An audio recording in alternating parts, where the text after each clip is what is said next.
ഇപ്പോൾ ഈ വിഷയത്തിൽ പ്രതികരിക്കാനായി നമ്മോടൊപ്പം മനോജ് കാനയും ചേരുന്നുണ്ട്.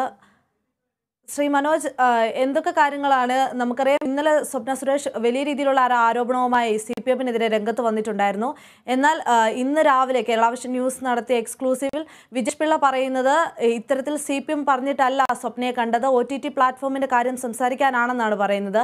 എന്തൊക്കെയാണ് ഇത് സംബന്ധിച്ചുള്ള ഇതിൽ എന്തൊക്കെയാണ് താങ്കൾക്ക് പറയാനുള്ളത്?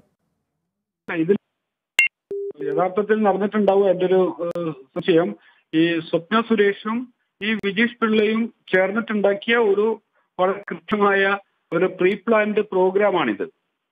അല്ലാതെ ഈ CPM-നെ പോലുള്ള ഒരു പാർട്ടിക്ക്, അതും ഈ പ്രദേശത്തെ ഏറ്റവും പാർട്ടി സ്വാധീനമുള്ള ഒരു സ്ഥലത്ത് ഇത്തരത്തിൽ ഒരു ഫ്രോഡിനെ ഒന്നും ഒരു കാര്യത്തിൽ കാണേണ്ട ആവശ്യം ഗോവിന്ദമാഷക്കോ അല്ലെങ്കിൽ അത്തരം ആളുകൾക്കോ ഒന്നും ഒരു കുണ്ടിക പിരിവിന് പോലും പാർട്ടി അണികൾ പോലും ഇയാളെ ഒന്നും കണ്ടിട്ടുണ്ടാവില്ല.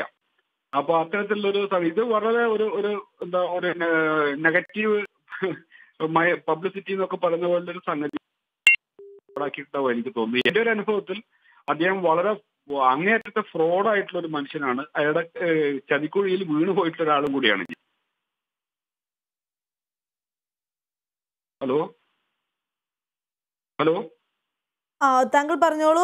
താങ്കളെയും ഇത്തരത്തിൽ OTT-യിൽ റിലീസ് ചെയ്യാമെന്ന് പറഞ്ഞ് പറ്റിച്ചിരിക്കുകയാണെന്നാണ് താങ്കൾ ഇപ്പോൾ ആരോപണവുമായി വന്നിട്ടുള്ളത്. ഇതിനു മുൻപേ താങ്കൾക്ക് വിജേഷ് പിള്ളയെ പരിചയമുണ്ടോ, അതോ ഇത്തരത്തിൽ OTT-യിൽ സിനിമ റിലീസ് ചെയ്യാമെന്ന് പറഞ്ഞാണോ താങ്കളെ സമീപിച്ചത്? അതെ, എനിക്ക് ഇതിനു മുന്നേ യാതൊരു പരിചയമില്ല. ഈ കെഞ്ചിര എന്ന് പറഞ്ഞ പടം സ്റ്റേറ്റ് അവാർഡും നാഷണൽ അവാർഡും പല ഫെസ്റ്റിവലുകളിലും ഇന്റർനാഷണൽ അവാർഡും ഒക്കെ വാങ്ങി വളരെ ലോകത്ത് മൊത്തം ശ്രദ്ധിക്കപ്പെട്ടിരിക്കുന്ന ഒരു സമയത്താണ് ഗിരീഷ് കുന്നുമ്മൽ എന്ന് പറഞ്ഞിട്ടുള്ള പയ്യന്നൂരിലുള്ള മറ്റൊരു സിനിമ സംവിധായകൻ, അദ്ദേഹത്തിന് ഒരു ആർട്ടിസ്റ്റ് എന്ന് വിളിക്കാൻ പറ്റില്ല, ഒരു ആർട്ടിസ്റ്റിലുള്ള ഒരു ക്വാളിറ്റിയോ ഒരു മൊറാലിറ്റിയോ ഇല്ലാത്തൊരു കക്ഷിയാണ്. അപ്പോൾ അയാൾ എനിക്ക് നന്നായിട്ട് അറിയാം. അപ്പോൾ അയാളിങ്ങനെ പറഞ്ഞു. അപ്പോൾ അയാളിൽ എനിക്കൊരു വിശ്വാസം ഇല്ലാത്തത് കൊണ്ട് നേരിട്ട് ഇതിന്റെ ഓഫീസിൽ പോയി. അവിടെ ഈ ഗിരീഷ് കുന്നുമ്മലും ഈ വിജീഷ് പിള്ളയുമായിരുന്നു അവിടെ ഉണ്ടായിരുന്നു. ഇവരുടെ ഒരു കൂട്ടുകൃഷി പരിപാടിയാണിത്. അപ്പൊ അവിടെ വെച്ചിട്ട് ഇവർ വലിയ ഓഫറുകളും വലിയ സംഗതികളും ഒക്കെ പറഞ്ഞ് അതിൽ നമ്മൾ ആ ട്രാപ്പിൽ വീണു പോയതാണ്.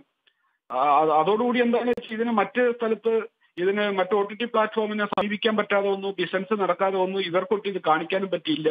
വലിയ രീതിയിൽ കാര്യങ്ങളൊക്കെ പറഞ്ഞിട്ട് ആളുകളെ കാണിക്കാനുള്ള ലൈസൻസ് പോലും ഇവരുടെ അടുത്ത് കൃത്യമായിട്ട് ഉണ്ടായിരുന്നില്ല. ഒരാൾക്കും കാണാൻ പറ്റിയില്ല.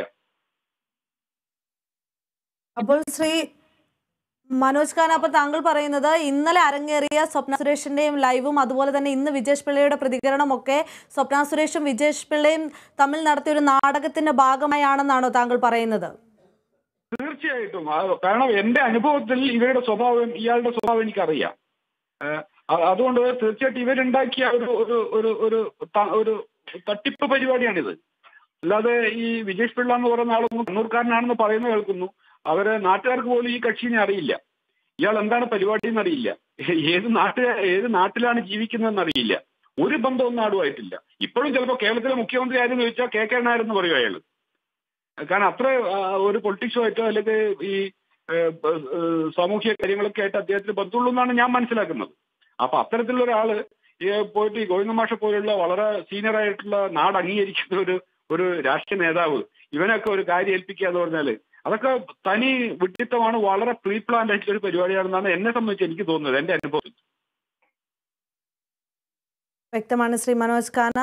നന്ദി കേരളാവിഷൻ ന്യൂസിനോട് താങ്കളുടെ പ്രതികരണം അറിയിച്ചതിന്.